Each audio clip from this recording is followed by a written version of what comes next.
бастаймыз. Объектіні жаңағыдай осыны сәйкес келдік деп сол кезде ғана барып істей аламыз. Міне 144-тің екінші бабына сәйкес енгізгенде автоматты жүйе. Жақсы, түсінікті. Тағы бір сұрағым бар еді менің, бола ма? Су сапасына байланысты. Мына 2025 жылынған 20 су сынамасының ішінен 2 сынама нормативке сай емес делінген.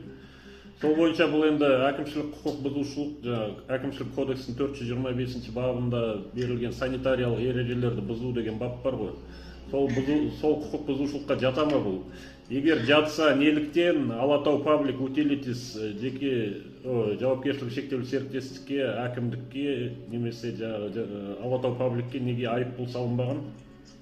Енді қараңыз, біздің жаңағыдай немізде, құзыретімізде мемлекеттік заказ дейді. Мемлекеттік тапсырыс бойынша бізде мониторинг бар. Мониторинг бойынша біз міндетті түрде судың сапасын анықтаймыз. Кез келген аудандарда, ауылдарға қойып қоймыз контрольный точка. Постоянно анықтап тұрамыз. Оны ежеквартально біздің құзыретімізге кіретін анықтаймыз. Осынша жыл ол анықталған. Раз осы жылы ол сәйкес келмеген, кез келген уақытта сәйкес келмеген жағдайда, енді осы жыл сәйкес келмеді ғой.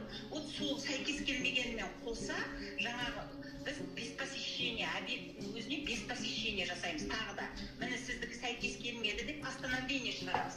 Постановление суды тазартыңыз, сәйкес келмеді мынау деп, сол бізге ұсыныңыз, тазартқан судың сапасын бізге ұсыныңыз деп, тоже біз мынау берген жоғарыдағының ішіне бағанағымен қоса осы беріледі ішіне.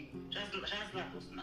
Сосын әкімге сразу информация жазамыз. Біздің реакциямыз әкімге информация жазамыз. И плюс жаңағы субъектіге информация жазамыз. Су осындай болып жатыр деп.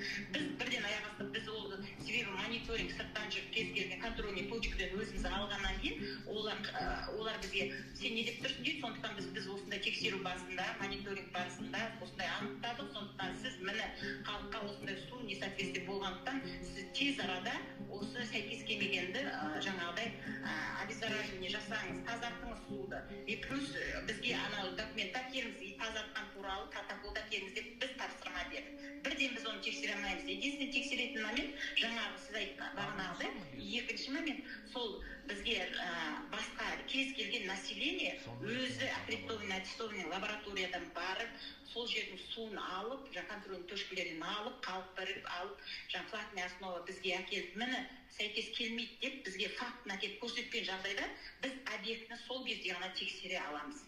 Екінші жағдай, тексерудің екінші жолы. Біздің тарапымыздан қайда не істеу керектігін бәрін істедік.